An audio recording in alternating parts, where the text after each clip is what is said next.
Hello बच्चों, आज हम पढ़ेंगे पाठ 8। पाठ का नाम है स्वामी आत्मानंद। लगभग 60 वर्ष पहले की बात है। उस समय छोटी मोटी सरकारी नौकरी मिलनी बड़ी मुश्किल बात थी। ऐसे समय में एक नवयुवक ने आईएएस की परीक्षा पास कर लिया था। किसकी परीक्षा पास किया था? आईएएस की, भारतीय प्रशासनिक सेवा की। वह था स्वामी आत्मानंद। बचपने में उसका नाम था तुलेंद्र। उनका जन्म बरबंदा ग्राम, रायपुर जिला में 6 अक्टूबर 1929 में हुआ था। कब हुआ था? 6 अक्टूबर 1929 में हुआ था। उनके पिता मास्टर धनीराम एक आदर्श गांधीवादी व्यक्ति थे। उनके जो पिता थे वो मास्टर धनीराम एक आदर्श गांधीवादी व्यक्ति थे। उनकी माता का नाम भाग्यवती था। माता के नाम क्या था? भाग्यवती था। धनीराम जी गांधी जी के वर्धा आश्रम में शिक्षक थे। वो कहाँ के शिक्षक थे? गांधी जी के वर्धा आश्रम में। स्वामी आत्मानंद अपने पिता के बताए मार्ग पर चलना चाहते थे। उन्होंने सरकारी नौकरी का रास्ता छोड़कर मानव सेवा कार्य का प्रण किया था। सरकारी नौकरी का रास्ता छोड़कर मानव सेवा कार्य करने का प्रण किया था। स्वामी आत्मानंद अपने पिता के साथ वर्धा आश्रम में चले गए थे। वहां उन्हें गांधी जी का सानिध्य प्राप्त हुआ था। आत्मानंद बड़े मेधावी छात्र थे। उन्हें एमएससी की परीक्षा में गोल्ड मेडल प्राप्त हुआ था। वे नागपुर के कॉलेज के विद्यार्थी थे। कहाँ के विद्यार्थी थे? नागपुर के कॉलेज में पढ़ाई की, मतलब वहाँ के विद्यार्थी थे। वे नागपुर के विवेकानंद आश्रम में रहते थे। आश्रम में रहने के कारण उनका मन आश्रम के वातावरण में रम गया था।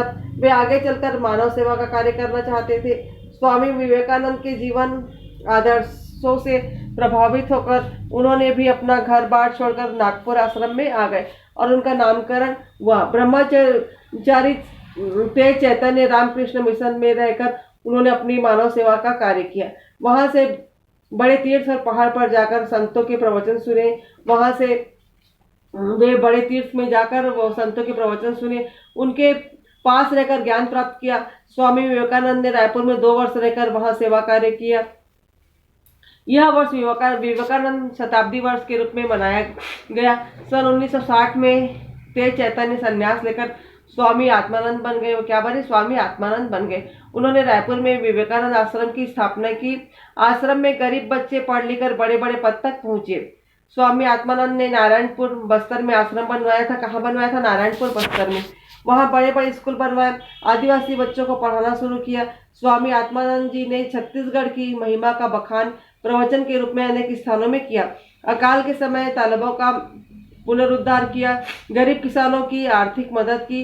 विवेकानंद आश्रम रायपुर में पुस्तकालय खुलवाया। स्वामी आत्मानंद के 5 भाई थे। उनमें से एक डॉक्टर नरेंद्र देव वर्मा बड़े साहित्यकार थे। उन्होंने छत्तीसगढ़ की महिमा का वर्णन अपने इस गीत में किया। जय हो छत्तीसगढ़ मैया। यह गीत चारों ओर गूंज गया। इनके 2 भाई इन्हीं के मार्ग पर चलकर सन्यासी हो गए। इनके एक भाई ओम प्रकाश वर्मा आत्मानंद पीठ का संचालन करते। वे नारायणपुर के आदिवासी बालकों को पढ़ा लिखा कर उन्होंने उत्तम नागरिक बनाते हैं। यह आश्रम आज विद्या का बड़ा केंद्र बन गया। यह आश्रम विद्या का बड़ा आज केंद्र बन गया। आज स्वामी आत्मानंद के बताए सुमार्ग पर अनेक लोग चल रहे हैं। उनके द्वारा बताए सेवा, दया और समता का विचार चारों ओर फैल रहा है। उनके अनुयायी यह सब कार्य शिक्षा के माध्यम कर रहे हैं।